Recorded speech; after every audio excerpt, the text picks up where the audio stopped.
Buenas tardes a todos. En primer lugar, me gustaría dar las gracias al Museo de la Evolución por cedernos este espacio para presentar este libro y a la Universidad de Burgos por darnos la oportunidad de compartir estos momentos con el doctor Manuel Desviat, que es el autor del libro que hoy presentamos. Esta oportunidad, si se me permite llamarla así, ha sido organizada por mis compañeros del área de Psicología Social de la Universidad de Burgos, a los que sinceramente quiero dedicar el esfuerzo y la dedicación que tienen en su profesión, tanto a nivel docente como a nivel investigador. Y es precisamente de la unión de esas dos partes, porque queremos que lo que investigamos salga del despacho en el que lo hacemos, por lo que hemos querido participar en un acto como este. La universidad muchas veces es una especie de urna de cristal que nos permite ver la realidad, pero no nos permite tocarla. Y precisamente porque no queremos ser como Nemo, el pez que está todo el día en la película intentando salir de su acuario y cuando sale al océano dicen, bueno, ¿y ahora qué? Pues precisamente el ahora qué es este acto que queremos compartir con el doctor Desviat y el doctor Pérez del Río para presentar el libro Cohabitar la diferencia, de la reforma psiquiátrica a la salud mental colectiva. A mi derecha tengo al doctor Fernando Pérez del Río, él es psicólogo, profesor de la Universidad de Burgos y terapeuta en su consulta privada. Es escritor de numerosos y buenos libros y artículos sobre temáticas muy diversas que abarcan desde la drogodependencia a la sexualidad o a la salud mental. Y a mi izquierda tengo el autor del libro que hoy nos ha juntado aquí, el doctor Manuel Desviat. Él es psiquiatra, es presidente de la Asociación Española de Neuropsiquiatría y Profesionales de la Salud Mental y es consultor de la Organización Panamericana de Salud de la OMS. Ha asesorado procesos de reforma psiquiátrica en España y también en América Latina. Después, si nos da tiempo, me gustaría que nos contases algo de lo que se está haciendo por el mundo en ese ámbito. Es investigador y autor de numerosas obras, sobre todo relacionadas con la salud mental, como su último libro, La reforma psiquiátrica, que en 2015 ya estaba en la segunda edición. Pero sobre todo, lo que me gustaría decir de él es que, en mi opinión, es alguien valiente. Y lo digo desde el convencimiento, no por halagarle. Por atreverse a contar en su libro lo que es un problema de salud, pero como también relata en él, un problema económico. Intentaré ser breve porque cuanto menos hable yo, más aprenderemos todos. Me gustaría empezar con una pregunta. ¿Cómo creéis que andamos en España con respecto al consumo de medicamentos? Con respecto a otros países. ¿Creéis que estamos muy arriba, muy abajo? Seguramente si planteamos esta pregunta en la calle, la respuesta sería que consumimos los medicamentos que son necesarios. Pero la realidad es que somos el segundo país del mundo que más medicamentos consume por habitante. Solo nos gana Estados Unidos. Nos gastamos el 25% de nuestro presupuesto sanitario en medicamentos. El más alto de Europa es ese porcentaje. Países como Gran Bretaña solo se gastan un 10%. Con un uso razonable de medicamentos no haría falta el último recorte que nos pide Bruselas, de casi 5.000 millones. Llevándolo a un caso concreto, que a mí me parece muy representativo, somos el país del mundo que más medicación consume para la osteoporosis. La osteoporosis se produce fundamentalmente por déficit de vitamina D. La vitamina D la producimos cuando nos da el sol. Parece que España es un país que no le da mucho el sol, qué curioso. Pero estos son solo datos, con implicaciones económicas, como veis aquí, pero también es un problema de salud. Para algunos investigadores, los medicamentos son la tercera causa de muerte, solo por detrás del infarto y el cáncer. Se calcula que por efecto de los medicamentos en Europa mueren al año 197.000 personas. Obviamos los efectos secundarios. Muchas veces los despreciamos. Por poner otra vez un ejemplo concreto, el medicamento más usado en España, el omeprazol. La mayoría de nosotros pensamos que es inocuo, ¿verdad? El omeprazol dificulta la absorción de calcio. De hecho, las personas que lo toman habitualmente es probable que desarrollen osteoporosis. Un 18% de los fémures que se rompen se cree que es por el consumo repetido de omeprazol. Y un 8% de algo de lo que solemos abusar también, de las pastillas para dormir. Es un problema de salud. ¿Cuántos medicamentos se retiran de una farmacia una vez que están a la venta? ¿Creéis que son muchos, pocos? ¿1 de cada 10.000 es mucho? La respuesta correcta es que 1 de cada 5 son retirados de la farmacia por efectos graves que no eran conocidos antes de su comercialización. Centrándonos en salud mental, que es lo que nos toca hoy, en 2011 fuimos el país del mundo que más antidepresivos y ansiolíticos consumió por habitante. Y en los últimos 10 años en España se ha triplicado el número de antidepresivos que consumimos. ¿Qué está ocurriendo? Por un lado, psicopatologizamos lo cotidiano. Cosas que antes no eran patología, ahora lo son. Lo que antes era tristeza, ahora es depresión. Lo que era nerviosismo, ahora es estrés. Lo que era un niño inquieto es un trastorno por déficit de atención e hiperactividad. Pero no todo es responsabilidad del sistema, del gobierno, de la mala utilización de recursos, de la falta de información. Hay una parte que depende de nosotros. Pedimos medicamentos para la frustración y el fracaso. Medicalizamos la insatisfacción. Nosotros consumimos. Consumimos recursos, emociones, experiencias, placeres, información, arte y publicidad de todo tipo. Construimos y participamos de una sociedad hedónica que solo busca el placer y no para de consumir. Necesitamos más, siempre necesitamos más. Y hemos interiorizado que para cada problema que nos genera angustia o malestar existe una solución material. Si estoy triste, me voy de compras para alegrarme. Si trabajo mucho, quizá demasiado, voy a darme un capricho. Incluso si fuera un extraterrestre y viniera a la Tierra y quisiera aprender de los humanos a través del cine, aprendería que a si mi mejor amiga le deja a su novio, lo que tengo que comprar es una tarrina gigante de helado de chocolate para que ella se la coma a cucharadas mientras llora, que es lo que solemos aprender. Si me duele la cabeza, una aspirina o un ibuprofeno. Seguro que aquí en la sala hay pastillas, de hecho, de estas dos de las que estoy hablando. Así las cosas, ¿qué pasa si no consigo saciar mis deseos? ¿Qué pasa si no puedo seguir el ritmo? No puedo vivir más deprisa. No puedo alcanzar lo que me propongo. Acabo agotado, deprimido, angustiado, en definitiva, derrotado.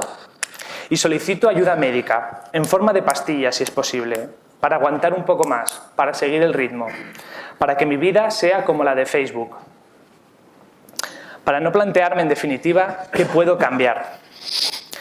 Necesitamos aceptar el sufrimiento como parte de la vida. No podemos concebir nuestra vida como si fuésemos personajes de la serie como Friends, en la que todo lo que pasa es maravilloso, y si no es maravilloso, pues hay sonrisas enlatadas. La vida tiene cosas buenas, sí, pero también tiene cosas malas. Y me atrevería a decir que si no te han pasado cosas malas en la vida, difícilmente conseguirás ser feliz. Quiero terminar con una pregunta.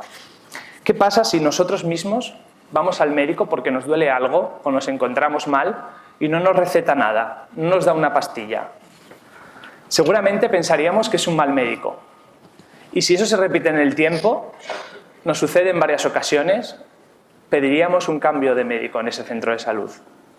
Cuando decía antes que el doctor Manuel Desviat es valiente, lo decía porque adoptar su postura tiene consecuencias.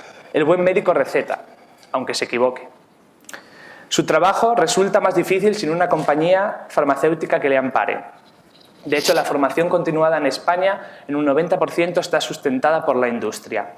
En la mayoría de casos son visitadores médicos los que informan al médico sobre cómo funciona un nuevo medicamento. Un visitador médico que no deja de ser un comercial, que gana por el número de recetas que consigue vender.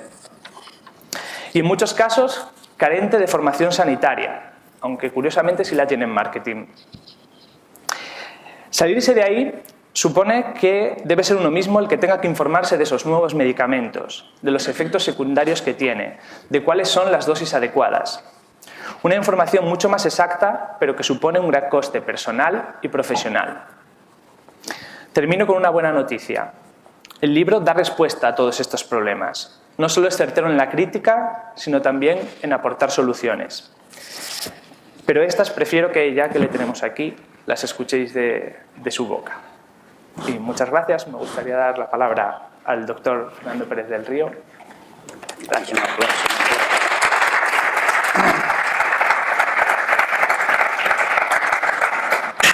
Bueno, buenas tardes. ¿Qué tal? Pues ya que ha dicho que eres el que fue uno de los fundadores de la revista la AEN tiene una característica, esta Asociación Española de Neuropsiquiatría. Tiene una característica, es la más antigua de España, ¿verdad? Sí, está muy bien. Pero en este último número ha pasado algo muy curioso. Ya que viene a Burgos, vamos a hablar de este tema. Una cosa muy curiosa, y es que un tercio de la revista como que ha desaparecido. O sea, ya no se habla de estudios, no se habla de investigaciones, no se habla de números, y de repente sale otro polvo y casi la mitad de la revista son los pacientes. Digo, me ha llamado mucho, después de tantos años. O sea, es que antes no les escuchábamos a los pacientes. ¿O estamos dejando de pensar que los enfermos no están preparados? Bueno, quizá esto tenga que ver con nuestra postura proteccionista, con muchas otras cosas que podemos después debatir, ¿no?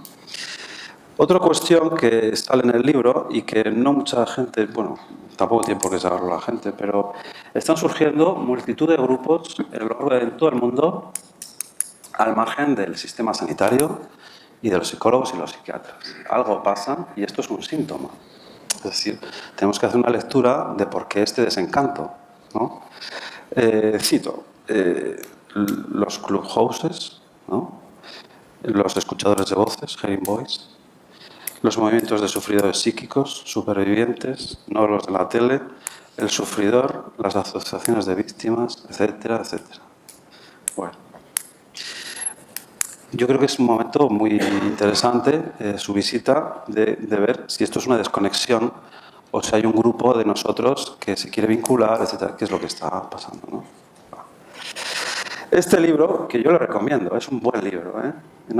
Esto no lo digo siempre, que sepas, ¿eh? O sea, llevamos muchos años presentando libros, ¿verdad?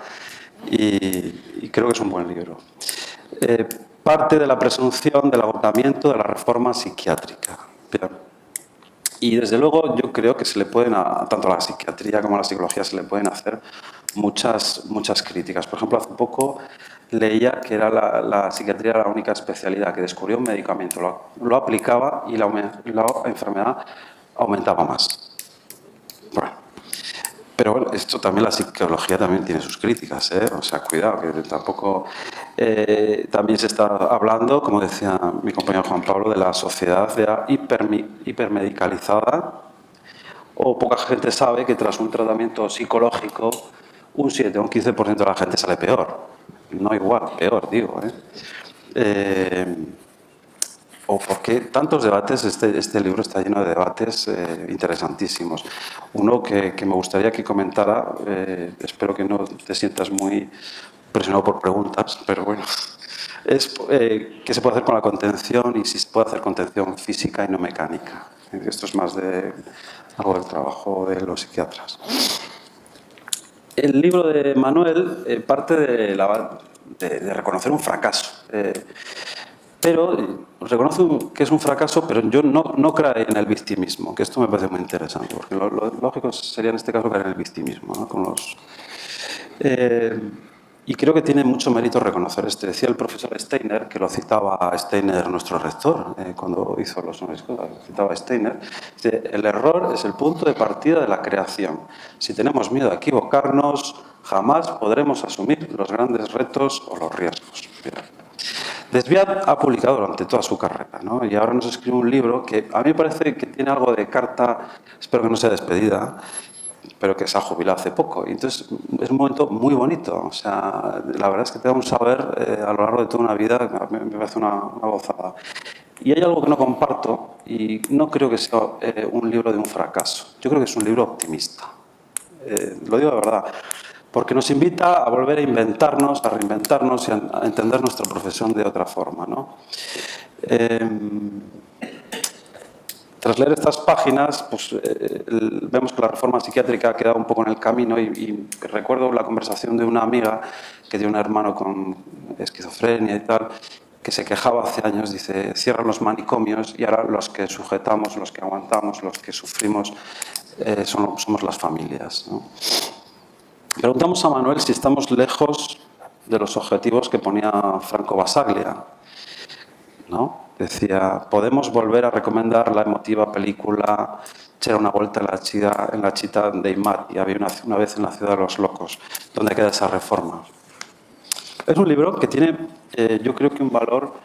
Hay muchos libros que, bueno, pasan sin pena ni gloria y es un momento puntual y pasan, ¿no? Yo creo que este libro no. A mí me parece que está muy bien fundamentado, es intuitivo, tiene mucho de historia, pero ante todo hay una cosa que me ha sorprendido, es muy coherente, muy coherente. Realista también, y decía Sartre que un buen intelectual es aquel que es capaz de detectar las contradicciones y paradojas del sistema en el que vive. Bueno. Hay algunos autores, y esto me parece que es uno de los temas centrales del libro, que hablan de un cambio de paradigma, que estamos en un cambio de paradigma, ¿no? Nuestro modelo, de alguna forma, sería que todos estamos enfermos, entonces ya no nos sirve, como todos estamos enfermos, pues todos tenemos síntomas, todos nos pueden diagnosticar cosas.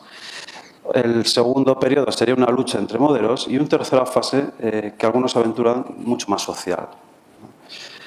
Este libro yo creo que estaría en esta segunda fase de lucha de ideas.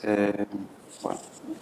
Y también hay muchas declaraciones de intenciones. Por ejemplo, la necesidad de controlar a la industria farmacéutica, que ponía buenos ejemplos nuestro compañero. Hay alguna frase que, como profesores...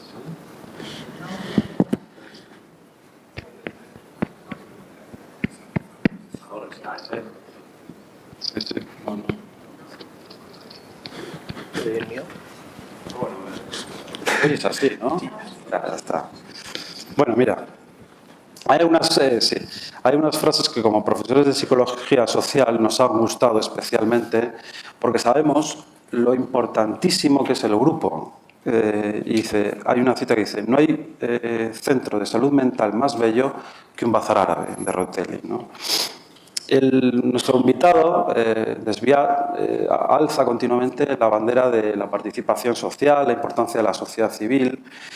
Y la verdad es que es muy difícil, es infrecuente encontrar una persona que haga una buena lectura de lo social y que a la vez entienda lo subjetivo y dé importancia a lo subjetivo del paciente. Yo esto creo que es un mérito, ¿eh? Lo he encontrado en poca gente. Ahora está de moda Massimo Recalcati, no sé, que ha sacado un libro sobre educación precioso, ¿no? Y bueno, pues sí que es un profesor de psicología social, además, y es psicoanalista, ¿no? Pero es raro encontrar a alguien que te enfoque estas dos posturas, ¿no? El cambio necesario pasa por la participación, buscar aliados naturales como las familias y la ciudadanía. Dice el libro, salir de la bata del hospital y pasar a la comunidad, ¿no? Esta es la máxima.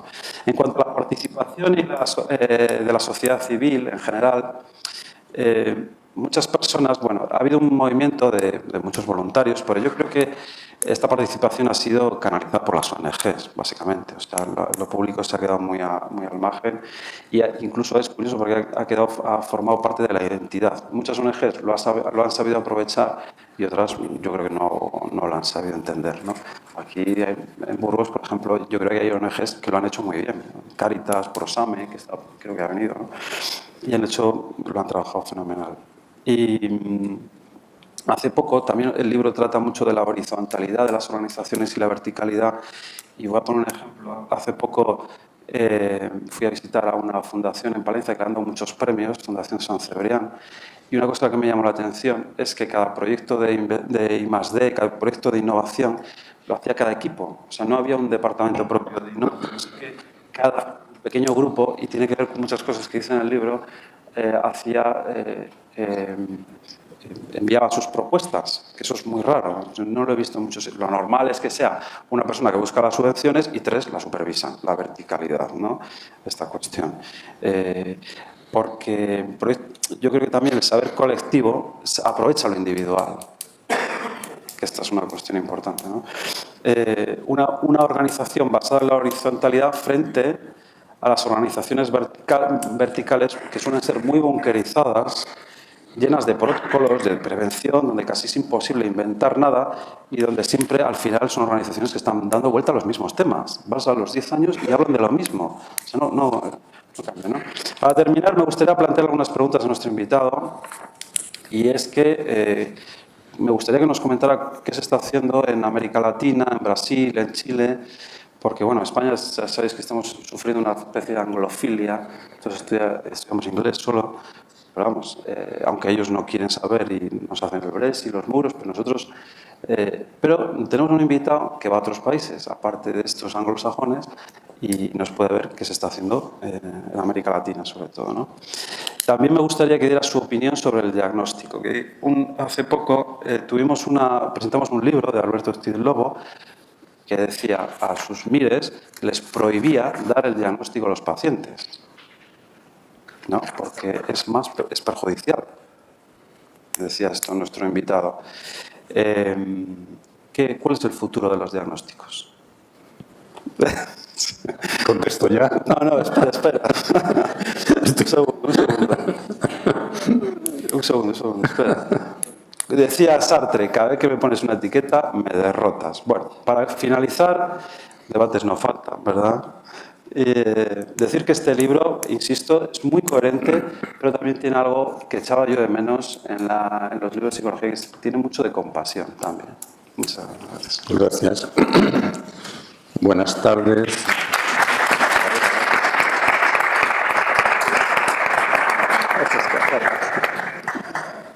Gracias. Buenas tardes. Quiero agradecer en primer lugar al Museo de la Evolución Humana, a la Universidad de Burgos y, por supuesto, a Fernando Pérez y a Del Río y a Juan Pablo Pizarro, el que me hayan invitado, el que me hayan traído, que han sido tan amables conmigo. Bueno, me habéis hecho una serie de preguntas así de tal manera que desperdigadas. Voy a ver cómo ordeno un poco la historia de las preguntas y siguiendo un poco también el contenido del libro. Una primera cuestión. Yo no planteo el fracaso en el libro. Planteo que se ha agotado un momento, que se ha agotado un proceso, pero no que haya fracasado. Planteo cuáles son los problemas que realmente se han generado en este tiempo, en el proceso, qué cosas se han conseguido, qué cosas se han dejado atrás, es decir, en el proceso.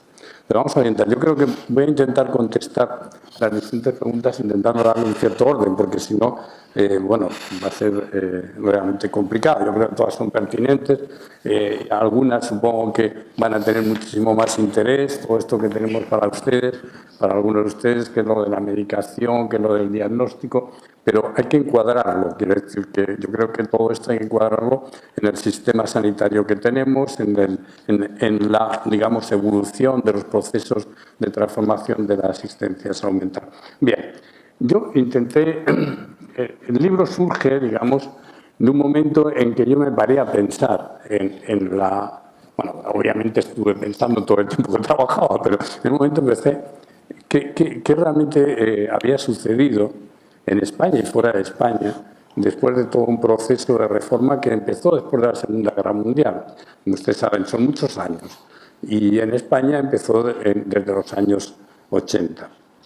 Entonces, como voy a recordar un momento, primero, qué es lo que se pretendía entonces, tanto en España como en movimientos anteriores de los que aprendimos, lo que se pretendía era cambiar la atención que se estaba dando a la salud mental, cambiar la atención, cambiar el conocimiento y cambiar la práctica que se hacía por parte de psiquiatras, psicólogos, terapeutas, asistentes sociales, etc.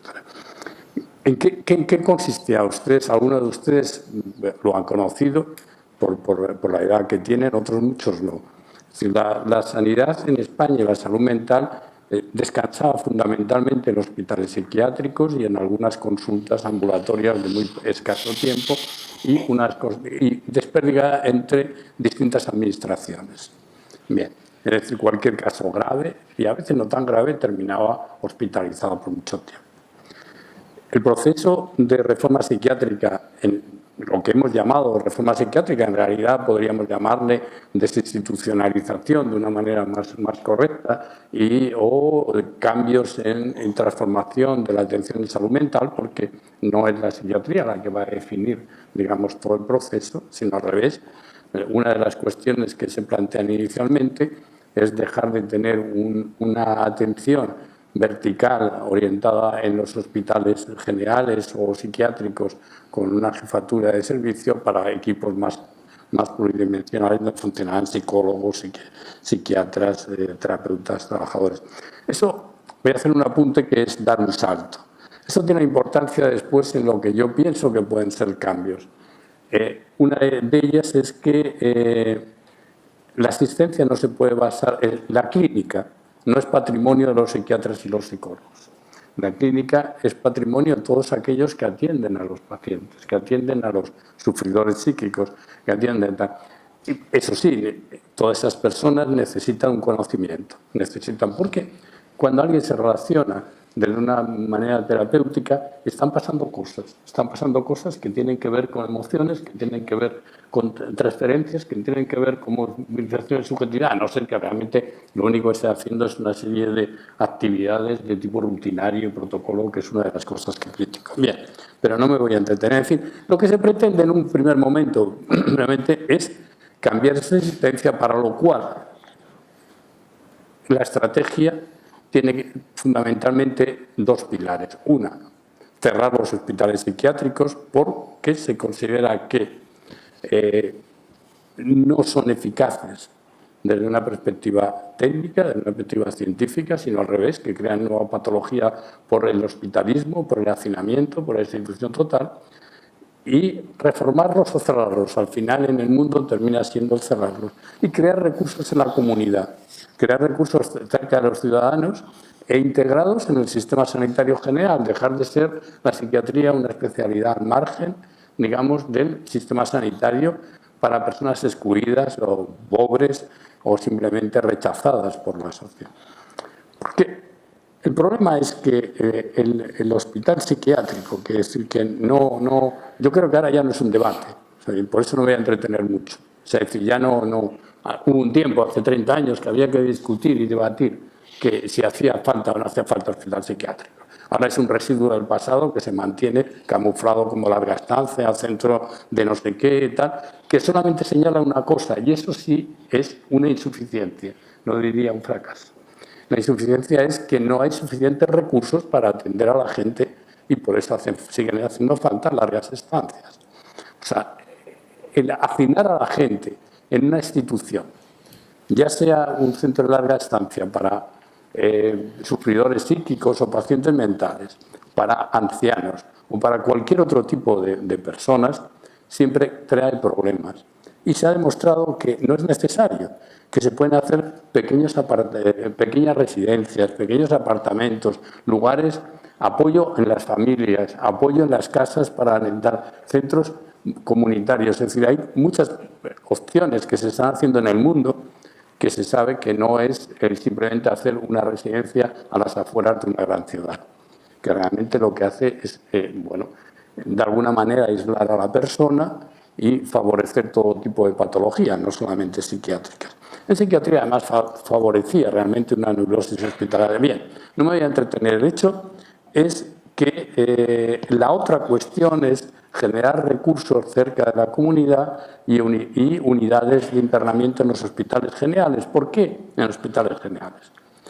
Una razón muy sencilla. Si cualquiera de nosotros necesitamos pasar un tiempo porque tenemos una fase, estamos mal, tenemos una situación de inquietud o simplemente un problema psicótico que no podemos manejar, a lo mejor es necesario estar internado en un hospital. Con todas las garantías, yo creo que en España sí se negoció muchas garantías a nivel legal para que esos ingresos no fueran secuestros y pues estuvieran tutelados por el juez. Otra cosa es las prácticas que han devenido a hacer, que luego hablaremos de ellas, de que el abuso de la medicación o de la contención, etc.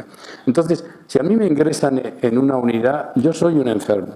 Soy un enfermo igual que es la persona que tiene una gastritis o que tiene un enfisema o que tiene una apendicitis. Si me ingresan en un hospital psiquiátrico, soy un loco.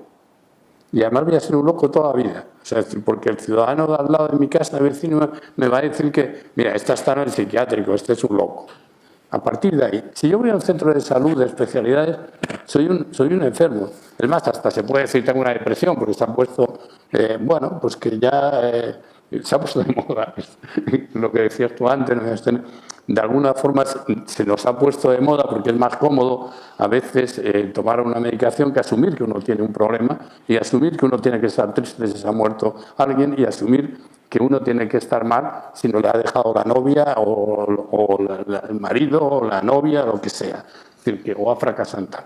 Entonces, el panorama que se planteaba desde una modificación que en nuestro país empieza tarde, vuelvo a decir, y entonces ya de alguna manera se había empezado a hacer en Italia, en Francia, en el Reino Unido, en Estados Unidos, que es que quizá inventamos cosas, o desarrollamos más algún tipo de cosas, de atención a la cronicidad, de rehabilitación, pero aprendimos mucho.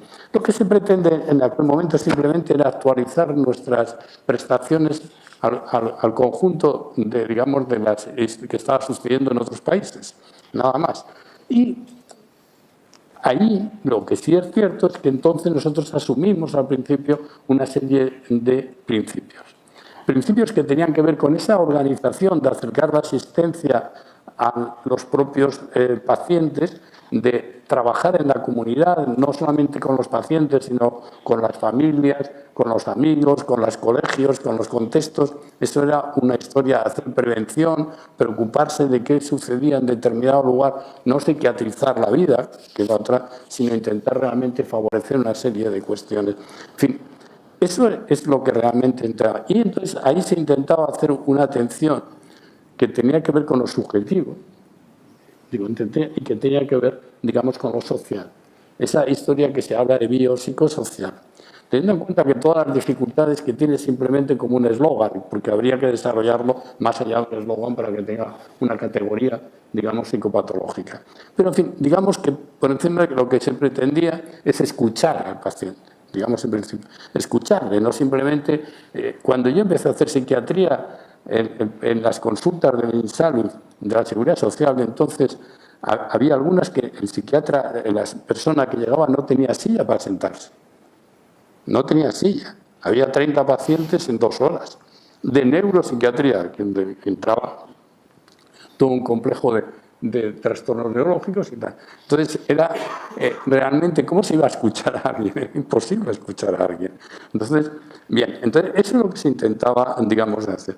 Y al mismo tiempo, digamos, lo que se pretendía inicialmente es incorporarse, digamos, al sistema sanitario general e intentar desde ahí también introducir la psicología, la psiquiatría, las emociones, algún tipo de psicoterapia dentro del conjunto de la sanidad. ¿Por qué?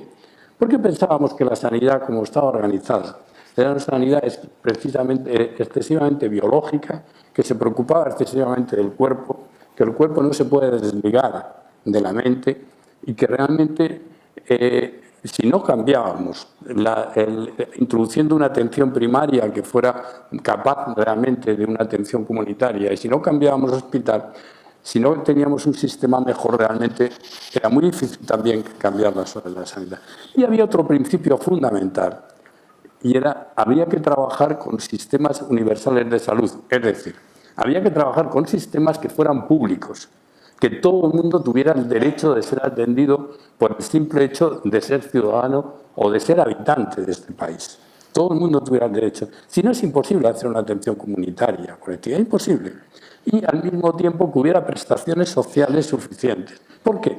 Porque la persona que tiene un trastorno, digamos, grave, que no tiene por qué ser para toda la vida, digámoslo de antemano, que eso es mentira, que tampoco tiene que tomar medicación toda la vida, eso es mentira, además es mentira desde que se fundó la psicopatología, es decir, desde que se empezó a hablar por primera vez de esquizofrenia, que es un diagnóstico hoy que está siendo cuestionado porque es el producto de una forma de vida que surge con la industrialización y no de toda la vida, pero desde que surge el proyecto, los primeros estudios hace 10 años demostraron que con aquellos procedimientos terapéuticos que 1/3 de personas no tenían ninguna sintomatología al cabo de un tiempo, que otro tercio era dudoso y que otro tercio tenía problemas. Entonces, Claro, ahora cuando alguien llega y le dicen, usted es esquizofrénico, tiene que saber que es esquizofrénico, tiene que asumir que es esquizofrénico.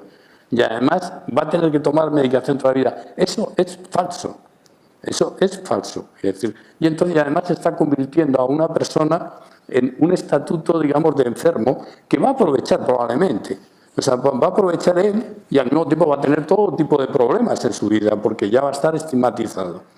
Y esta es una de las cuestiones, digamos, que estaba en el paquete de intentar evitar, que sería la psiquiatrización también de la sociedad que estabais hablando antes. El problema, y quizá estoy dando saltos, no es el orden ni mucho menos del libro, pero el problema, por ejemplo, que estáis planteando de la medicación o, digamos, de la medicalización de la sociedad. Ese es un problema que hemos contribuido los médicos y los psicólogos y bueno, buena parte de los líderes de opinión. Fundamentalmente tiene realmente tiene que ver con las farmacéuticas, tiene que ver con los laboratorios farmacéuticos y con el precio y con la ganancia. Vamos a ver, cuando yo empecé en psiquiatría, los laboratorios no molestaban a los psiquiatras para nada. Porque los medicamentos de entonces eran muy baratos, el haloperidol es muy barato, los tricíclicos son muy baratos. Entonces no tenía mucho sentido casi que te visitaran. A partir de los nuevos fármacos, a partir del famoso Prozac, de los antidepresivos, de los nuevos antipsicóticos y no sé cuántos, es cuando empieza, porque los precios son disparatados, empieza a haber ganancia. Y entonces, ¿qué pasa?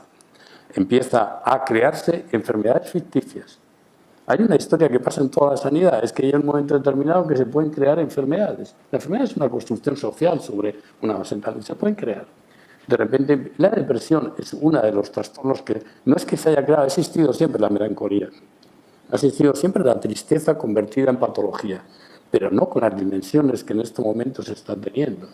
Y además la trampa está en que un antidepresivo es eficaz relativamente durante 6 meses, no durante toda la vida. Entonces, el problema de la medicación es que se utiliza mal. Y se utiliza mal porque los profesionales no estamos formados para tratar. Y porque al final toda la metodología, todas las técnicas, todo el conocimiento lo está suministrando la empresa farmacéutica o líderes de opinión ligados a la empresa farmacéutica. Quiero decir, los libros paradigmáticos en este momento donde se instruyen los residentes en psiquiatría, en psicología, etcétera, son los DSM, la clasificación de enfermedades mentales norteamericana, la CIE-10 o el Kaplan y libros parecidos. Estos libros realmente introducen una ideología que está perfectamente, que favorece, digamos, un tipo de medicina. Y tiene que ver con un movimiento mucho más general, mucho más tarde del pensamiento plano, del pragmatismo norteamericano y de la privatización de la vida en medicación. Entonces, introducen esa historia y, claro, ¿qué quieren? ¿Qué es lo que plantean? Primero, suprimen la psicopatología. O sea, ya no interesa saber por qué una persona está enferma. Y lo que interesa saber es de qué forma yo puedo tratarla. Es como si tuviera uno un coche, le importa por qué se ha estropeado el coche. Cosa que pasa ahora mismo. Ya. Dice, si no, ya no se arregla. Es decir, sino simplemente, ¿cómo puedo arreglarlo? ¿Cómo puedo cambiar las bujías? Pero ¿qué más me da el porqué de las cosas? ¿No? Entonces, eso es lo que empieza a pasar. Entonces, el problema es que además la psicofarmacología que se enseña es una psicofarmacología muy rudimentaria. Es decir, toda la psiquiatría biológica no se sostiene porque no se sostiene desde un principio que es falso. Es que la historia está de la evidencia. No existe la evidencia. No existe la evidencia porque la filosofía contempla la duda. No puede haber la evidencia, sería el fin. Eso sí que sería el fin de la filosofía, de la historia tal, porque no habría... La duda es fundamental en la historia. No. Es como si... Y esto es saltar otra cosa. Es como el concepto utilizado de la normalidad. O sea, yo le doy el alta al paciente porque se ha normalizado. Pero vamos a ver, ¿qué es normal? Si yo preguntara ahora mismo cuántos de ustedes, ¿quién es normal aquí? Pues supongo que habría una diversidad de diferentes normalidades. Entonces llegaríamos a la conclusión que la normalidad es la diversidad. Y entonces, ¿cómo le vamos a exigir a un que sea normal? Entonces él dirá, sí, vale, yo soy normal, pero me voy adelante y me voy. O sea, ¿qué tal? Porque es lo mismo que, y eso lo quería plantear para luego que tú me planteabas lo de los, digamos, los grandes problemas que en este momento interrogantes que tiene la práctica actualmente, ¿no? Que es un poco, lo vamos a dejar, y si no lo dejamos me lo recordáis, que si esto, las contenciones y toda la historia que tiene que ver, digamos, con el diagnóstico, etc. Bien, lo que quiero decir entonces es que inicialmente se intentan unas transformaciones en Francia, en el Reino Unido, en España, en algunos países latinoamericanos muy tempranamente, que son abordadas en la época de Chile, en la época de la Unidad Popular, antes de las dictaduras. Hay momentos en que la sociedad piensa que tiene que cambiar. Generalmente, por ejemplo, preguntados en América Latina o en otras partes del mundo, estas cosas suceden después de cuando la sociedad se hace más sensible. ¿Cuándo se hace la sociedad más sensible? En América Latina, cuando cesan las dictaduras. Cuando cesan las dictaduras es necesario reconstruir el tejido social y hay una cierta...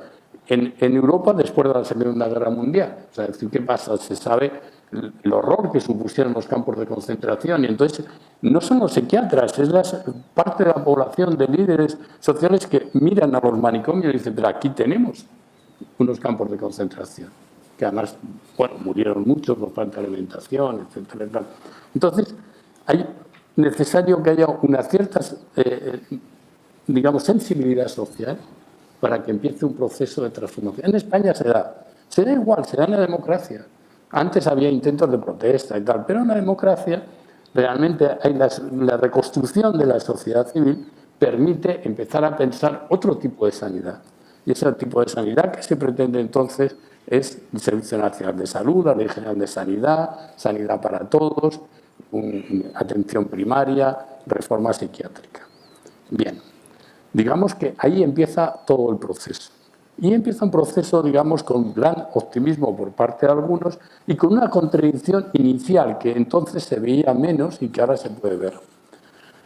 La contradicción inicial es que al tiempo que en España se empiezan a hacer las reformas digamos, que socializan las pensiones, la sanidad, las prestaciones sociales, en Europa, en el mundo, en el Fondo Monetario Internacional, en el Reino Unido, que era el mayor ejemplo que teníamos entonces de ingeniería social, empieza un proceso de contrarreforma, empieza un proceso de privatización, empieza un proceso en el que el Banco Mundial plantea que hay que introducir el copago, que hay que introducir que sean responsables los pacientes del coste de la medicación.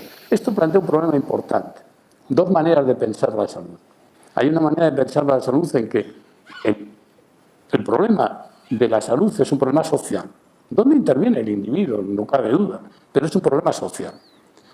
Y bueno, y hay otro en que se plantea que es un problema individual y que si el señor fuma, si el señor no se alimenta bien, no tiene un estilo de vida adecuado, bueno, pues entonces se pague él porque lo está sacrificando.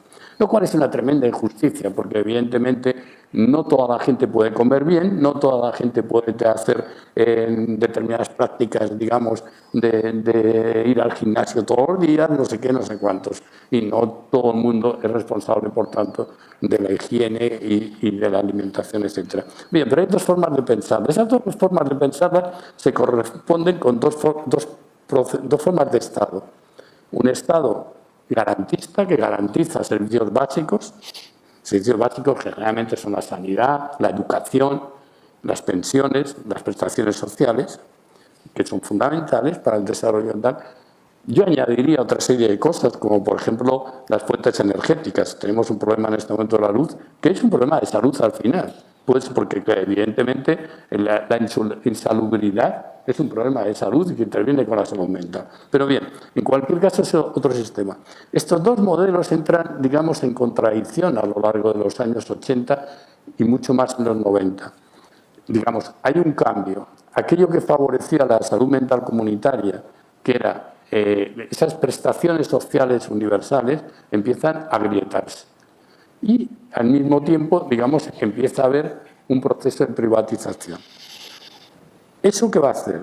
Entonces, que el proceso no ha sido un fracaso, porque decías antes, el proceso ha generado centros de salud mental, el hospital psiquiátrico, donde perdura, ya no tiene ese peso ni esa importancia, hay unidades en el hospital general. Los sistemas sanitarios, sean públicos o privados, han entendido que es mejor el hospital general y los centros de salud comunitarios que el otro. Bien, pero ¿qué se ha dejado fuera? ¿Cuál es el precio que se ha pagado por la integración en el sistema sanitario general? Es decir, claro, nosotros éramos muy utópicos, me refiero a nosotros porque, bueno, de alguna manera yo estuve desde los inicios en estos procesos por un problema de edad. Bien, ¿en qué era el optimismo? El optimismo era en que íbamos a poder convencer a la población de que ese sistema era mejor. Lo hicimos mal porque no fuimos capaces de hacerlo. De que no era mejor en la urgencia del hospital general, que esto, que no era mejor los grandes complejos tecnológicos y tal, que una atención humana y mucho más comunitaria y tal. Bien, eso no fuimos capaces realmente de hacerlo. Y, por otro lado, fuimos replegándonos en el sentido que al tiempo que se cerraban las camas manicomiales, iba, digamos, proliferando un tipo de atención biológica que, digamos, que iba dominando cada vez más el comportamiento, la forma de atender de los profesionales.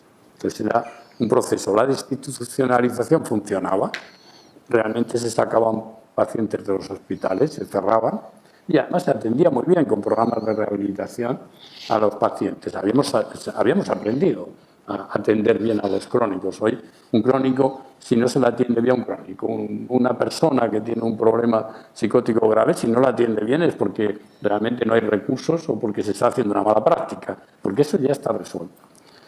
El problema que quedaba sin resolver realmente por esta es otro, es decir, tiene que ver con otro tipo de patologías, es decir, que se dan en la consulta, digamos, continua, que estamos viendo, luego hablaremos de lo que significa esta historia de las falsas enfermedades.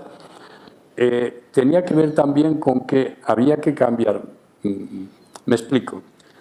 Un programa de rehabilitación supone, unos centros, está pensado para personas que estaban en el hospital psiquiátrico y salen. Entonces ahí hay unos programas de rehabilitación que enseñan habilidades, que enseñan a vivir en la comunidad y que enseñan funcionamientos para tal. Recuperan o adquieren hábitos que tenían perdidos, hacer la compra, hacer la cama, vivir, relacionarse, soportar determinadas historias de ansiedad, etc. Eso se ha conseguido. Pero, bueno, hay un problema todavía en la atención a personas que nunca han estado en el hospital psiquiátrico. Personas que nunca han estado. Una persona de 18 años o 20 ya no va a ir al hospital psiquiátrico y a lo mejor en muchos sitios el centro que se encuentra de rehabilitación es un centro pensado para otro tipo de perfiles, para un perfil de crónico que hay que enseñarle determinadas cosas. Este ya las sabe. Y entonces no puede adaptarse a ese sistema. Entonces, el cambio importante ahora es trabajar sobre ese nuevo tipo de patología. Y eso significa una modificación de nuestro conocimiento. Esa modificación del conocimiento, ahí es preciso, tú decías antes una cuestión que estaba en el libro, que hay que trabajar rompiendo la brecha que hay entre, digamos, el pensamiento y la práctica, entre la investigación, entre quien investiga y quien trabaja en la clínica. Entre las preguntas que se hacen en la clínica no pueden ser diferentes a las preguntas que se hace el investigador.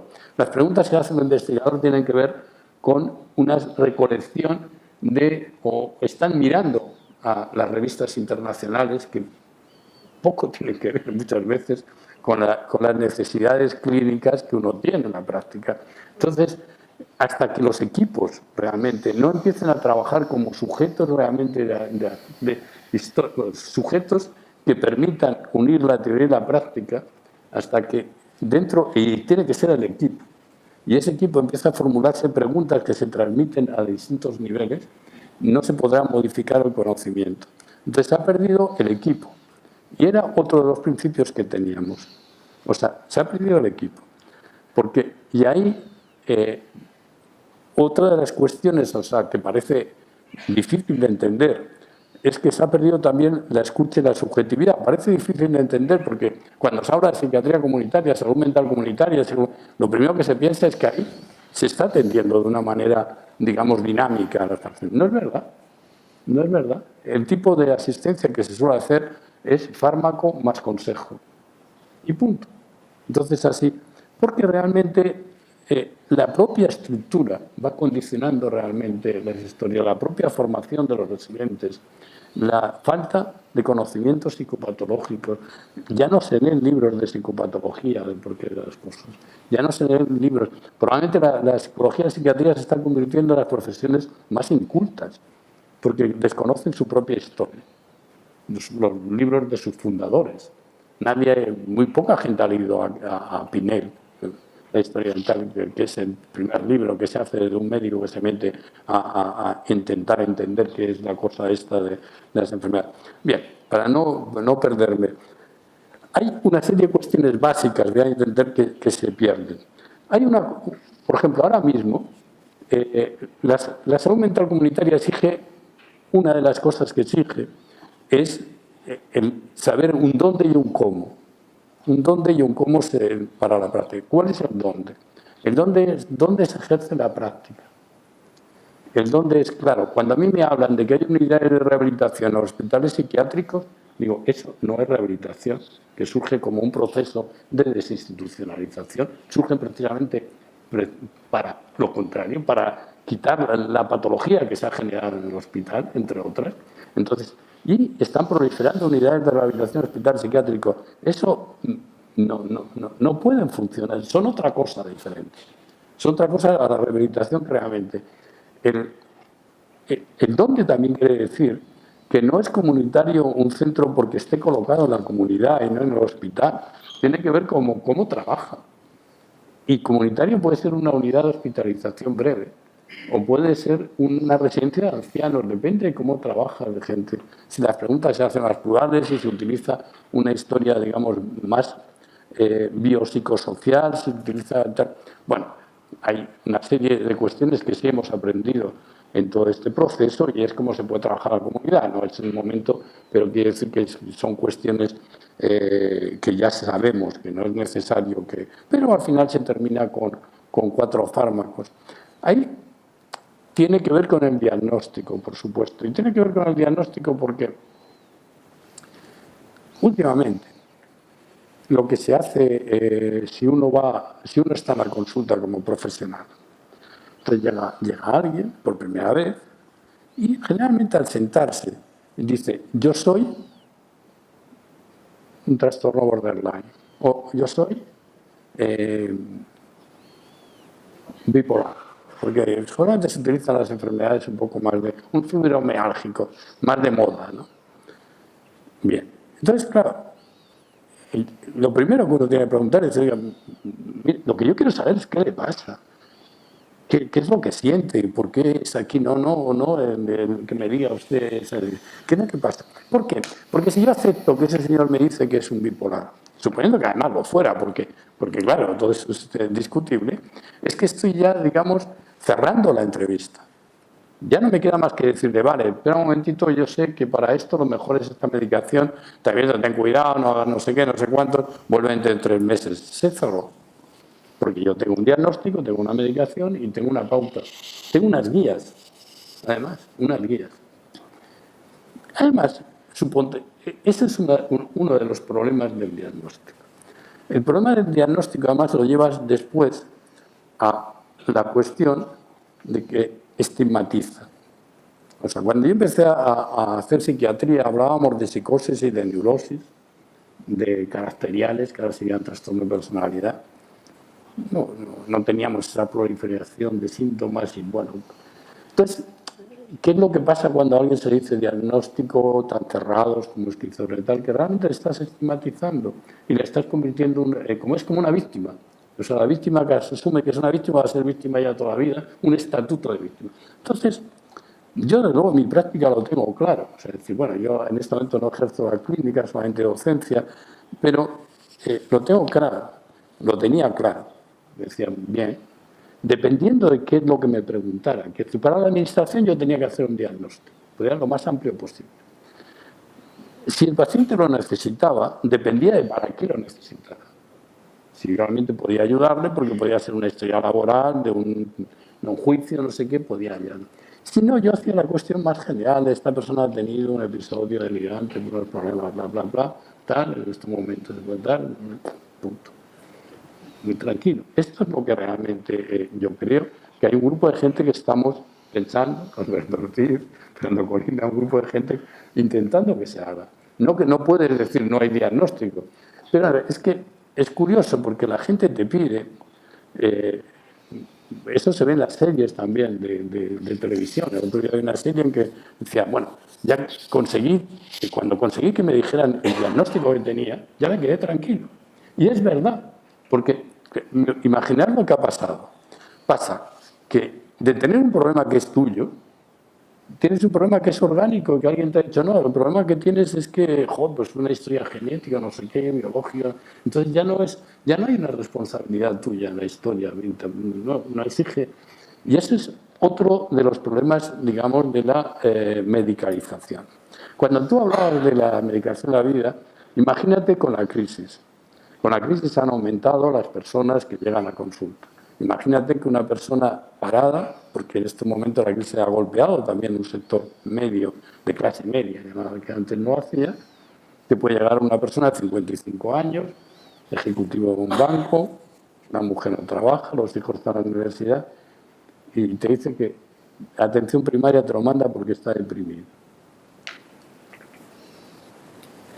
Bueno, yo creo que la gente cuando no tiene respuestas a las cosas, claro, o hace una conversión en el cuerpo y entonces hace una enfermedad orgánica, o lo hace en otro lado, algo tiene que hacer. ¿Por qué? Porque no hay respuestas sociales. Contaba un filósofo que estábamos hablando antes, César Rendueles, que en Asturias, en un momento determinado, cuando todas las huelgas mineras, había muy poca patología, había muy pocas depresiones. ¿Por qué? Porque la gente se estaba movilizando en otro lugar. En algún momento tú tienes que resolver el problema. Si la sociedad no te permite otro, pues al final haces una quiebra en tu organismo o en tu cabeza o en tu mente. El tremendo problema luego es para el profesional, porque entonces la sociedad te convierte a ti en una historia de decir, claro, la sociedad se queda mucho más tranquila, el poder, digamos, se queda más tranquilo. Un problema social lo convierte en un problema médico, ya no tiene problema. Es como, generalmente, cuando un violador, cuando un crimen espantoso, al final termina, es que ha sido un esquizofrénico, claro, está muy bien, porque entonces ya no hay ninguna responsabilidad ni política ni social. No tiene que ver la estructura tiene que ver exclusivamente de que, bueno, pues ha pasado algo en el cerebro de esa persona y tal. Entonces, ese es el riesgo. Realmente el problema de la medicalización empieza a ser grave. Tú decías la medicina, por ejemplo, en este país se están usando las benzodiazepinas de tal manera, el famoso Orfidal, que conocerá todo el mundo, o la Aracepanes o tal, se está utilizando de tal manera sin saber que eso produce fallos en la memoria, sin saber que no se puede estar tomando tal que crea adicción, que buena parte de la población duerme con Orfidal. Te dicen, no, si yo tomo media pastillita. Pues media pastillita para una persona de esto, al final, es un problema. Otra cosa es tomarse una pastilla un día que estás nervioso, que tienes que hacer no sé qué y tal. Eso no pasa nada. Pero tomársela todos los días crea adicción. Los antidepresivos es igual. No es que tengas que tomarlo toda la vida. Tienes que tomarlo de una manera pautada si te hacen falta. Y cuando te los quitan lo pasas mal. ¿Pero por qué? Porque hay un síndrome de abstinencia. A ti te han metido una droga, te la quitan y entonces lo sientes mal. Entonces, por eso hay que quitarlo poco a poco. Entonces, el problema de la medicación es que se utiliza mal. Y se utiliza mal porque te plantean cómo se utiliza aquellos que no deberían. O sea, o deberían porque, claro, una empresa que tiene ganancias, lo lógico es que busque el beneficio. Pero el problema por qué España tiene todos los indicadores que tú has dicho es porque no hay una política pública de control farmacéutico. Y no la hay ahora y no la ha habido antes. O sea, cuando se intentó hacer un control público de la medicación, en las primeras etapas de la reforma sanitaria, eso en el año 83 se paró, y se paró por presiones de la empresa química y en general, de cosméticos, de no sé cuántos, de cosas para bebés, en general que tiene mucha fuerza, y se paró. Entonces siempre ha habido esa contradicción, que es decir, que los gobiernos dicen que van a controlar el precio de medicación, pero no lo controlan. Entonces, si tú no ni los nuevos medicamentos, si tú no controlas el precio de medicación, ¿por qué? Porque es más barato en Alemania, porque en Alemania hace ya muchos años dijeron, este es el tope, punto. No hay más ganancia, es el tope. O sea, a partir de ahí ya no me da igual. Entonces, bueno, esos mecanismos reguladores no han existido en España. No existe tampoco una cierta política contra la corrupción. En estos momentos, la empresa farmacéutica, y bueno, supongo que si yo trabajara en la empresa farmacéutica, ¿no? Pues siempre mi vocación ha sido pública, pero voy a ponerme, pues bueno, intentaría abrir mercados. Entonces, ahora, uno de los sujetos que tienen de ese mercado son las propias asociaciones de pacientes, de familiares. Y esto ha sido una de las consecuencias de lo que tú decías antes del síndrome de hiperactividad. Porque en Estados Unidos, y esto está documentado, hace ya 15 años o más, la NIM, la asociación más importante de infantil, bueno, cambió sus estructuras porque empezó a ser financiada por la industria farmacéutica. Eso pasó también en Brasil. Es decir, claro, a partir de entonces se disparó completamente la historia, se creó una enfermedad nueva. Yo en maestrías y en clases que doy a residentes, cuando hablamos de este tema, y en algunas de la UNED, pongo un ejemplo. Es que utilizo una tabla de indicadores que dicen, que además es de la de Estados Unidos, que está en Internet, además. Entonces, ¿quién es un trastorno de hiperactividad? Entonces, casi todos lo somos. Si tú aplicas esa historia, casi todos lo somos, porque es casi imposible no serlo. Es imposible no tener fantasías, distraerse en clase, hacer gamberradas alguna vez en tu vida, en fin, 1000 cosas de este tipo. Entonces, estoy seguro que cualquiera de ustedes pasaría. Bien, eso es un problema. El otro problema grave que tiene la medicación es que su utilización, digamos, abusiva en los pacientes graves termina haciéndoles zombies. Entonces hay un problema que nos afecta a los profesionales que medicamos y también a los psicólogos de otra manera. Si estamos a cargo de una serie de pacientes en un centro de salud, en un centro de día, en la consulta, para muchos profesionales el que una persona reingrese o ingrese o simplemente tenga un episodio psicótico es un fracaso. Entonces lo conveniente es medicarle lo suficiente, mantenerle ocupado lo suficiente para que no lo sea. Y entonces él tiene en su, digamos, hoja de resultados, pues es magnífico. A cambio, esas personas les estás evitando que vivan. Están condicionando su vida de tal manera que realmente tienen dificultades de tipo de erección, tienen dificultades de salivación, tienen dificultades al zombie, tienen dificultades de vida. Y a veces también porque si viven en un piso supervisado, les controlan de tal manera que es como si vivieran en un hospital. Entonces no tienen vida. Claro, mi opinión es que es preferible que una persona tenga varios episodios psicóticos en su vida y viva su vida. Esa es la opinión también de lo que tú hablabas antes de los oidores o de las nuevas voces de los pacientes. Las nuevas voces, y entrando en otra pregunta, de los pacientes, en lo que están suponiendo es un cambio completo en la estrategia, en la psicología y en la ideología de estas personas.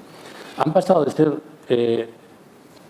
asociaciones o personas que solicitan una mejora de los servicios, que solicitan subvenciones, a pasar unas personas que quieren habitar el espacio común, que quieren ser protagonistas, que son activistas. No son personas que demandan, son activistas. Y entonces probablemente cometen, como todos los activismos del mundo, se colocan en una posición extrema y cometen tal. Pero eso es así, el activismo es así. Entonces, en este momento están teniendo cada vez más poder en público, presencia pública, Es decir, están planteando el que ellos quieren formar parte del proceso terapéutico y que ellos quieren vivir en el mismo espacio que tú y yo. Y entonces yo creo que ese es el futuro, de ahí lo de cohabitar la diferencia del libro.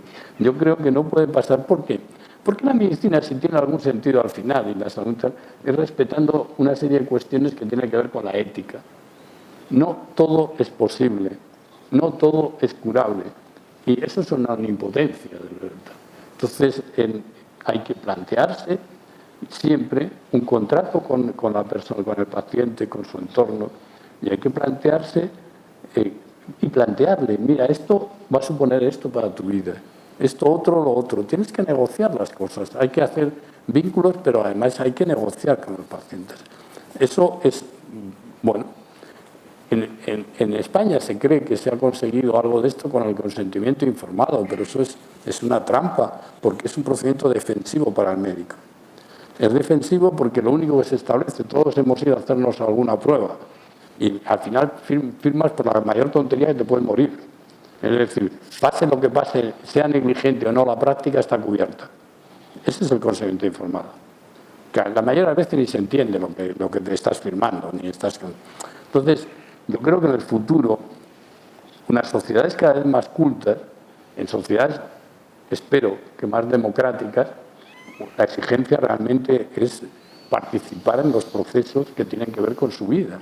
Y uno de los procesos que tiene que ver con su vida, muy importante, de los más importantes, es gestionar su salud y participar en la gestión de su salud. Entonces, es muy difícil de entender que en España no haya protestas por la sanidad que tenemos, por la pérdida de sanidad. Hemos llegado a tener sanidad importante, buena. Estamos perdiéndola. Estamos perdiéndola con los recortes. Si ustedes ven la televisión o ven cualquiera, están viendo que cada vez hay más empresas privadas, cada vez hay más planes privados. Se ha perdido la universalidad para los inmigrantes y para las personas muy jóvenes que no han trabajado nunca, para el personal extranjero. Eso debería ser un derecho constitucional inalienable, como lo es en otros lugares. Entonces, eso es muy importante. Bien, la otra cuestión que nos afecta es a nosotros, digamos, tiene que ver con las prácticas, pues yo no sé si sería mejor ya dejar para que ustedes pregunten. Pero había una cuestión que tenía yo aquí apuntada, de las preguntas vuestras, que alguna me habéis saltado, que tiene que ver con el diagnóstico, lo hemos hablado, las medidas coercitivas. Bueno, evidentemente ahora sí, eso sí se está planteando como un fracaso para algunos. Cuando alguien llega a un hospital, se le ata una enfermedad mental, se le tiene atado en urgencias o tal, eso es un fracaso de la psiquiatría y de la psicología. No. Hay que buscar otro procedimiento. Además, si uno habla con las personas que hayan sufrido esta historia, se da cuenta hasta qué punto es una tortura en la historia. Entonces no se puede tener a un hombre o una mujer 24 horas atado en una cama. Hay otros procedimientos que tienen que ver, claro, exigen personal entrenado, que tienen que ver con estar con él, sujetarle, en todo caso, hacer una cierta sujeción física. Y indudablemente ponerle alguna medicación, etc. Pero eso significa un tiempo, significa un personaje entrenado. Entonces, yo he dirigido una unidad de hospitalización. Nosotros no contuvimos en aquel tiempo, eran en los años 70, finales de los 70. En el tiempo que yo estuve no contuvimos a nadie. Ahora, o mejor dicho, no hace demasiado tiempo, cuando yo dirigía unos servicios de la zona sur de Madrid, yo iba a las unidades que tenían los cargos y veía gente atada. O sea, cuando sabían que además era una de las cosas que considerábamos como peores, las veía. Entonces te justificaban cosas, falta de personal, no sé qué. Pero lo que yo veía era otra cosa más importante. No había equipo. No se trabajaba como en la unidad como un grupo coherente que se repartía, digamos, el trabajo para contener a las personas. Sino que el médico estaba en su despacho, el auxiliar no sé dónde, le pueden llamadas de seguridad para... No había una conciencia de que eso se podía hacer porque no hay equipo, porque las unidades se han convertido, y ese es otro de los problemas, el precio que hemos pagado en la integración, es que no hemos modificado el Hospital General. El Hospital General nos ha modificado a nosotros. Entonces, ¿en qué nos ha modificado? Nos ha convertido en biológicos. Entonces, Al final, lo único que ya falta es pues, pasar sala, como decía antes, pero en algún sitio lo están haciendo. Entonces, claro, el enfermo psiquiátrico no es un enfermo encamado. Las unidades tienen que ser diferentes, hasta sus espacios tienen que ser diferentes. Y entonces, bien, ese es uno de los límites que tú decías antes. El otro límite tiene que ser la necesidad de negociar las medidas. El problema que tiene la ley española es que primero que no la aplicamos bien. Si a ti te ingresan, el juez tiene que ir a ver, bueno, el tribunal, el juez últimamente tiene que ir a ver, tiene que hablar y ver si realmente tu ingreso corresponde a la legalidad. Vale, generalmente corresponde, no hay ningún problema. Pero a partir de ese ingreso, esa persona no está incapacitada. Y sin embargo actuamos como si estuviera incapacitada. Es decir, la atamos sin consultar con el juez. Eso no se podría hacer en una cárcel, por ejemplo. En una cárcel, si tú quieres atar a un preso, tienes que pedirle permiso al juez de vigilancia penitenciaria. Entonces lo atamos, le ponemos medicación sin negociarlo con él. Entonces todo eso que se hace que realmente está vulnerando no solamente derechos, sino además leyes. Entonces, ¿cuál es la solución? Probablemente, bueno, yo creo que cada vez más se está dando cuenta los profesionales. Tienen que, digamos, volver a unas prácticas diferentes. Y digo volver, porque esto se hacía. Las comunidades terapéuticas, la psicoterapia institucional, todo eso que estaba en los orígenes se han perdido. Que era realmente intentar que toda la unidad fuera significativa y que se trabajara como, bueno, de alguna manera con las necesidades del paciente, con sus deseos, con su subjetividad. Eso se ha perdido. El señor llega y hay unos protocolos. Entonces el protocolo sustituye a la clínica porque la mayoría, en buena parte de las unidades, lo que pasa es que la enfermería resuelve la historia, ha hecho esto, no ha hecho lo otro, en un protocolo. En rehabilitación igual, ha hecho la cama, no ha hecho la cama, no sé qué. Punto. Ya está. Eso es la clínica. Y eso no es clínica. Eso no es clínica, eso es todo lo contrario. Eso es tapar la clínica. Eso es tapar la clínica. Entonces, por eso sí hay algunos programas de rehabilitación que dicen que ya no son clínicos. La verdad, por lo menos son honestos. Es decir, no son clínicos. Es decir, es otra cosa. Pero yo creo que hay que devolver la clínica. Entonces, con esto yo creo que casi voy a empezar a ir terminando porque quedan muchas cosas, pero hay que cambiar la clínica. Entonces hay que cambiar, digamos, la psicopatología, que habría que hacerla, como decíamos antes, desde un movimiento mucho más práctico, más contando con la gente que hace la clínica, y hay que cambiar la clínica. Entonces, tampoco es tan disparatado. Es decir, en estos momentos hay lugares, entonces voy a la última pregunta. Por ejemplo, hay un concepto que se llama clínica ampliada, que se empezó a hacer en Brasil en atención primaria, no en salud mental, que realmente intenta cambiar la manera, porque ¿qué une? Une una historia que es la subjetividad con lo singular con lo plural. Entonces se obliga realmente a ello. Entonces tiene una serie de procedimientos, paideia, programas de humanización, y intentan trabajar en equipo. Por ejemplo, hay un problema más grave, o sea, es decir, un problema bueno, que realmente necesita una mayor atención en la atención primaria. Entonces llaman a los distintos agentes que intervienen. Así hay un acompañamiento terapéutico, que es una figura importante y fundamental en la historia. Si hay un psicólogo que la atiende, si hay una terapeuta ocupacional que la atiende, se reúnen y entonces discuten qué podrían hacer. Pero si interviene además que hay una persona de la comunidad, por ejemplo, un familiar o un amigo o un amante que también está involucrado, se le llama también. Es decir que... Y luego, por otro lado, la relación con la comunidad cambia completamente, porque no es una relación paternalista. Yo voy a la comunidad y digo lo que tienes que hacer. Yo voy a la comunidad y escucho cuál es su demanda. Aunque yo no sea la demanda epidemiológica que yo he conseguido, yo acepto esa historia. Yo estoy diciendo, hay un problema de tal, y me dice, no, el problema es el agua.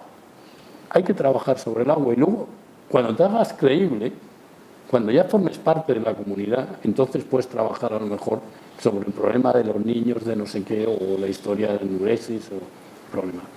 ¿Me entendéis? Que es decir, es un procedimiento y eso se está haciendo. Es decir, que no es lo general en todo sitio, pero está haciendo, hay libros sobre ello, hay toda una historia. Está puesto en realidad como norma de la atención primaria de todo Brasil. Otra cosa es que se haga en todo Brasil y que no es verdad, no se hace, mucho menos.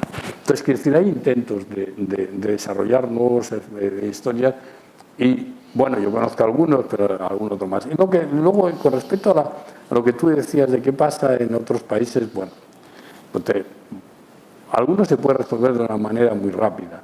Estados Unidos, lo único que entiende, se puede entender por lo que dice el Kaplan. La salud mental comunitaria es una asistencia para pobres. Y además, tenemos muy poco dinero para eso. Eso lo dice el Kaplan. No, si tuviera una diapositiva, os diría la página, el tomo y tal. Es evidente, en Estados Unidos la salud pública está equiparada, digamos, con atención a los pobres. No hay sistema de salud. Y menos el sistema de salud mental.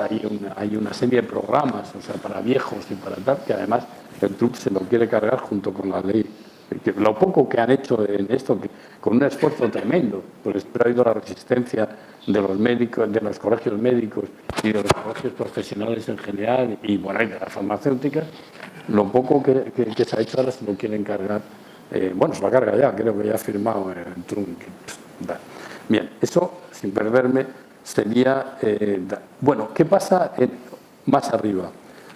Canadá tiene un buen sistema de salud. O sea, la parte canadiense es ejemplar en ese sentido. Que está evolucionando, tiene, digamos, unos sistemas comunitarios muy bien financiados, universales, y realmente es un sistema envidiable. En América Latina hubo un intento, después de que, digamos, cesaron todas las dictaduras de reforma, la OMS, la Organización Panamericana de Salud, que es la región de América la que funciona como OMS, hizo una conferencia, que es la conferencia de Caracas, que es muy conocida. Entonces plantearon, allí en la OPS están todos los ministros de sanidad, la que hacen el tiene un peso que no tiene aquí la Organización Mundial de la Salud, porque entre otras cosas tienen dinero y entonces lo dan a los países. Y entonces plantearon un proyecto de reestructuración psiquiátrica, que llamaban ellos, con cierre de hospitales, creación. Ha sido muy desigual, es decir, solamente yo creo que 2 países han conseguido un nivel alto, Brasil y Chile, con una diferencia importante. Chile es un país tremendamente privatizado.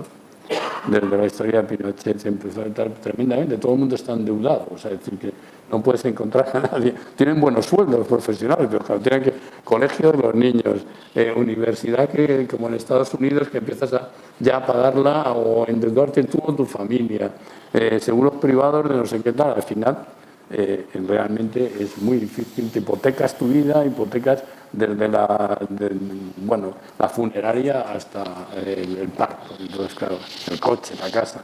Entonces, sin embargo, hay unos intentos importantes de hacer una historia comunitaria, unos planes de salud, de evaluación, que vamos a ver qué sucede.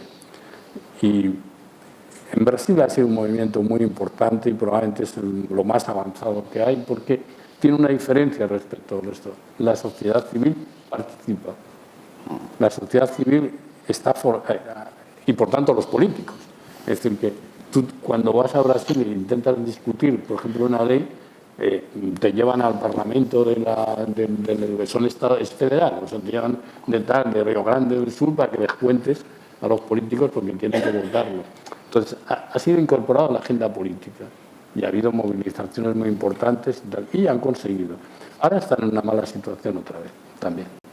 Es decir, una situación desde que se cargaron a Dilma, desde la corrupción, está gobernando, digamos, una derecha que lo que quiere es precisamente privatizar el país. Entonces, pero sin embargo hay un movimiento, los centros de salud han conseguido cosas que nosotros no conseguimos, que es además regular legislativamente los procesos, lo que te contaba antes, que es decir, que aquí nadie sabe lo que es un centro de salud. Es decir, cuánta gente trabaja, cómo se define, cuál es su objetivo, o un centro de día, un hospital de día. Puede ser diferente en cada pueblo y a veces en cada zona de una ciudad. Allí se establece por una serie de decretos el número de profesionales, el número de tal, la financiación, las horas de trabajo, qué niveles tienen que atender.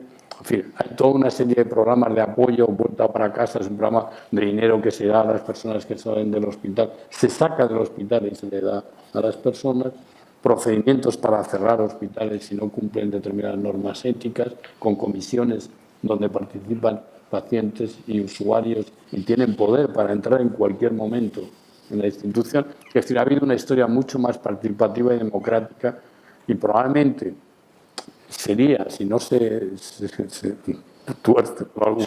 Porque además se están uniendo conocimiento, que si no solamente movimientos, sino están colaborando universidades y hay un... Por ejemplo, en psicología existe la asignatura de salud pública y de salud pública y salud colectiva, perdón. Cosa que difícil que exista aquí en todos los lados. Una amiga que ha estado aquí haciendo un postdoctorado me escribió el otro día, está haciendo un concurso en San Paulo, una de las universidades de Sao Paulo, en que está haciéndolo sobre salud colectiva y psicoanálisis. ¿Entender? Quiere decir que es otra cosa. Hay un desarrollo teórico y hay un desarrollo, digamos, participativo. ¿Dónde va a acabar? También es verdad que la presión internacional y económica, pues no sabemos lo que va a pasar ahí. Bueno, yo no sé si hay alguna pregunta que seguro que me he dejado, pero yo quería acabar solamente con una cosa que tenía puesto en el libro. En el libro yo acabo con una coda, es decir, con unas frases finales que algún amigo mío ha dicho que resumen el libro. Entonces, que ya está todo dicho aquí, entonces está bien porque son 5. Se las voy a leer para no entretenerme. La salud comunitaria exige de una sanidad pública, universal, accesible y equitativa. Una vez cerrados los hospitales psiquiátricos, la cuestión es qué hacer con las unidades de agudos en los hospitales generales, convertidos hoy en mini instituciones totales. Cerrados los manicomios, la exclusión está en los diagnósticos. La contención mecánica y otros métodos coercitivos señalan el fracaso de la psiquiatría. No a la curación a cualquier precio. No todo vale. Y por último, la reapropiación de la salud y del malestar por el sufridor psíquico debería ser el objetivo de todo tratamiento. Creo que he dado respuesta. No lo alargues mucho, es tarde, ¿eh? Un par de preguntas. Pues si alguien tiene alguna duda, pregunta o quiere comentar algo, ahora es la ocasión.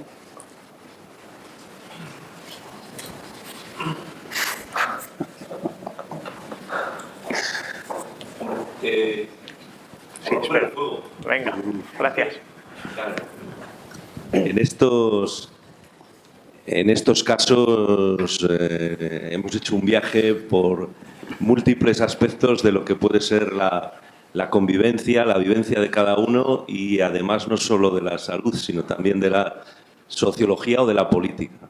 Me llama la atención, no sé, ya es por deformación, cómo se puede llegar de la política a la salud y de la salud a la política, o mejor dicho, de la ideología a la salud y de la salud. Eso que decía Marina de que la tribu también enseña, aquí es la tribu también cura, ¿no? Y cura porque cuando entendemos el mundo desde un punto de vista holístico, todo tiene sentido si está dentro del engranaje o si forma como pieza parte de la totalidad, ¿no? Y entendiéndolo así, que supongo que por ahí irá el libro, vamos a ver, que yo ya le he cogido a ver lo que me acaba de sugerir, entendiéndolo así, tiene un profundo componente, llamaríamos comunista, socialista, de los primeros comunistas o socialistas, en el sentido de que la salud no tiene salida si la propia comunidad y el propio individuo no se siente partícipe de esa comunidad, absolutamente implicado en ella, y ella con él, ¿no? Y eso es algo que no me había planteado en estos términos, pero a lo que llego ahora, y no sé, entonces, hasta qué punto ideologizas la salud sin intentar darle un sesgo político, solamente un sesgo esencial, en lo esencial, cuando los humanos decidimos desde qué sistemas movernos, los individualismos, hemos mencionado a Trump antes, la idea, los neocon de las cosas, se carga la salud de las personas porque rompe con la comunidad que cura a los individuos. Y hasta dónde se puede llegar con ese pensamiento, o si acaba desarrollándose en el libro, no sé. Muy brevemente, vamos a ver. Yo entiendo la política como la relación de los ciudadanos en la gestión de las cosas comunes, no como lo que hacen los gobiernos actualmente. Eso primero. Ni de un tipo ni de otro.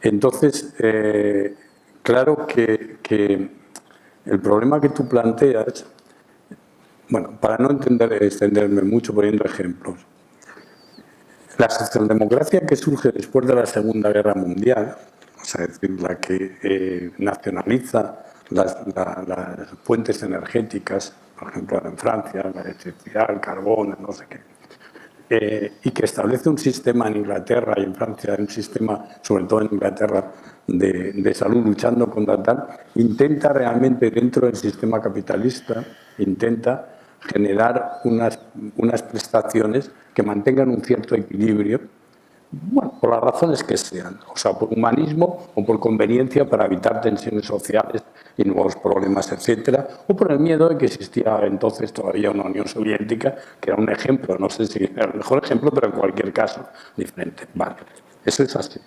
Entonces, los países del norte de Europa, los países nórdicos, tienen unos sistemas realmente bastante buenos dentro de un sistema de capital, y Quebec y Canadá también. Quiero decir que yo creo que es posible, no es que yo me apunte, creo que es posible, que era posible una socialización, digamos, de determinados elementos básicos, sanidad, educación y tal, que era posible.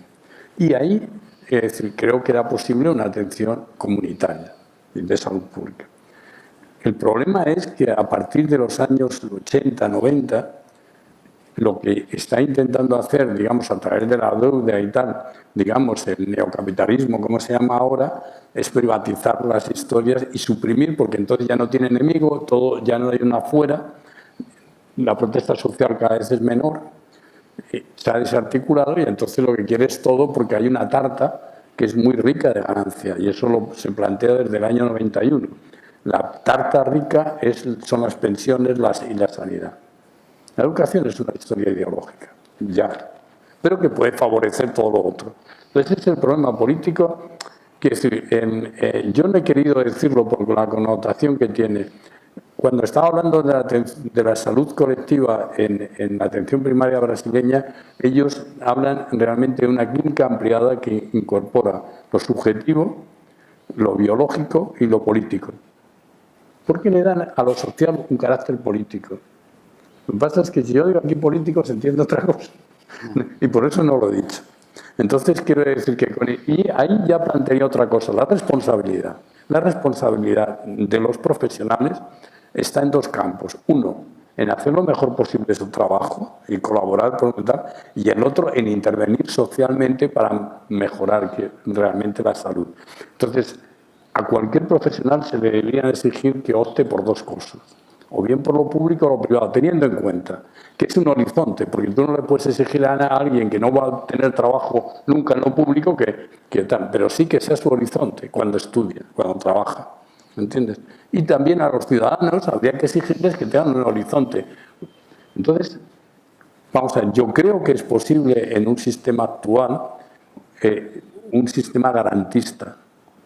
Lo que no es posible es cuando lo que se está intentando es robar a los ciudadanos con todos los procedimientos que existan del mundo a través de la corrupción o lo que sea. Y no estoy haciendo política.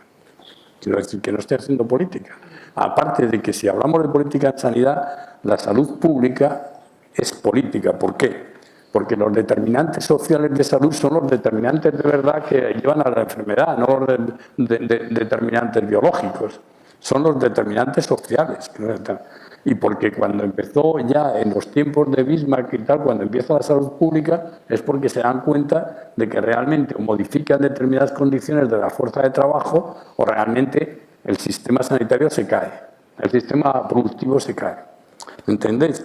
Entonces yo creo que cada uno puede optar por el sistema político que quiera, pero desde el sistema sanitario tendría que escoger un sistema que le garantice la atención. Si eso significa un sistema socialista, eso ya es otro problema. En cualquier caso, sí creo que es una socialización como es una socialización que todos que estuviera nacionalizada, que es otra manera, las fuentes de energía y no tendríamos que estar subiendo y bajando la electricidad y gente que no puede pagar la cuenta. ¿Entendéis? Es decir, que si se quiere ir más lejos, si se quiere buscar una sociedad igualitaria y una sociedad de equidad, eso yo no sé cómo se puede hacer ahora. Sería mi idea y yo lucharía por ello, pero no sé cuál es la respuesta ahora mismo. Probablemente hay foros de gente joven, hay movimientos que están luchando por un mundo más ecológico, por un mundo más igual. Los refugiados ahora mismo de Siria y tal son una especie de insulto a la Unión Europea. O sea, es decir, nuestro concepto de ética y nuestro concepto de tal, ¿dónde está ahora mismo? Es decir, que, claro, ¿qué va a pasar con los niños que están ahora en la frontera de Hungría y tal? ¿Qué va a pasar con esos niños cuando sean mayores? ¿Alguien se va a extrañar que luego cojan un cinturón y se pongan metan en una discoteca y exploten con toda la gente dentro? A lo mejor estamos haciendo terroristas. O sea, con esta temperatura y con esta cosa, después de haber atravesado no sé cuántos, ¿qué va a pasar con la salud mental de esos niños? O sea, la salud mental de la gente que vive en familias desintegradas, que vive en los barrios, en las favelas de Río, en los barrios de adentro de Caracas, en no sé dónde. ¿Cómo le podemos pedir? Esta gente van a ser, pues la mayoría de ellos van a ser delincuentes. Necesariamente. Porque no tienen otra manera de vivir. Entonces, estamos haciendo delincuentes. Y luego le llamamos trastorno de personalidad. Vale.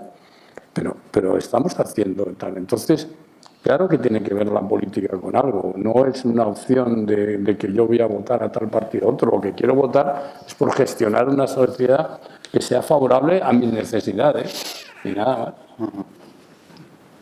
Si hay una última cuestión que sea breve, si no... Sí, porque quiero ampliar la sociedad industrial al concepto de salud mental. También quería preguntarle qué opina de la psiquiatría farmacológica. Bueno, solo la primera pregunta, o sea, la sociedad industrial y la salud mental. Ya, a ver qué vamos a ver, yo creo que es que la sociedad industrial se ha acabado. Es decir, que la industrialización empezó en el siglo XIX y ha acabado. Tenemos una sociedad en estos momentos totalmente diferente, de servicios, cibernética, y ese mundo que está en torno a los obreros y a las familias industriales acabó. Y ese es otro de los grandes problemas, que estamos articulados en torno a algo que ya no existe. O sea, es decir, acabó, porque en este momento el mundo se está moviendo. Y que tuvo que ver, claro, en la época de la industrialización, el gran problema que tenía es que la tremenda explotación que se hizo con los niños en las fábricas, no sé cuántos y tal, acabó con la gente, bueno, hizo que los manicomios, que inicialmente surgieron como un procedimiento terapéutico, se hacinaran, se convirtieran en una fábrica de locos pobres y terminaran realmente con su posibilidad terapéutica si es que la medio tuvieron. O sea, claro, pero la industrialización se ha acabado. Entonces, la salud pública de la desindustrialización no existe. Lo que habría que plantearse es cuál puede ser la salud pública de esta sociedad, llámela como quiera, cibernética, de servicios, de Internet, de globalización, o de donde mandan realmente los brokers y el capital financiero más que ya pequeños empresarios. Y luego la otra historia de medicación, me he contestado antes, la medicalización de la sociedad, igual que el consumo, igual que es simplemente una cosa. Hemos convertido la salud en mercancía, punto. Y la consumimos igual que consumimos los yogures o yo qué sé, o las modas. Una vez que es mercancía, pues ya está.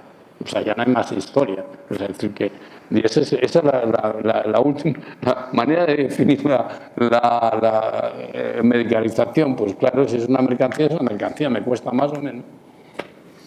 Bueno, pues muchas gracias.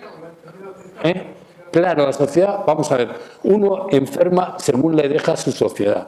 Sí. Uno enferma según le deja, ¿no? Uno no tiene la capacidad de inventarse enfermedades.